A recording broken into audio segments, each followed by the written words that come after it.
Bugün biz gəlmişik Baku Shooting Center'a. Nəyə görə gəlmişik? Məlum məsələ atış etməyə, müxtəlif silahlardan atış edəcəyik. Bugün bizim yanımızda təlimçi İsmət qardaş var. O bugün bizə atdığımız silahlar haqqında məlumat verəcək. Buyur İsmət qardaş. Salam, xoş gəlmisiniz. Bugün qoşallı tipli tüfəngdən istifadə edəcəyik. Uçan hədəflər olacaq bizdə. Onları izah edəcəm sizə. Əgər istəyirsə, başlayaq. Başlayaq.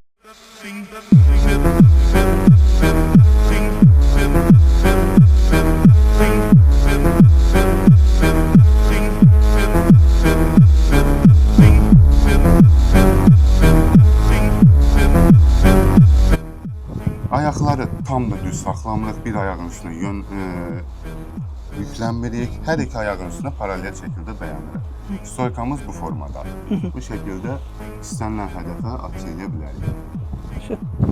Güzel.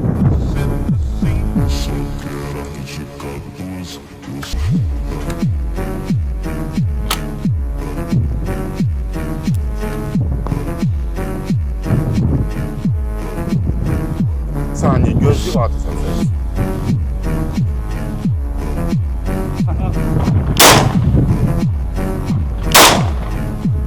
Bak. Əla.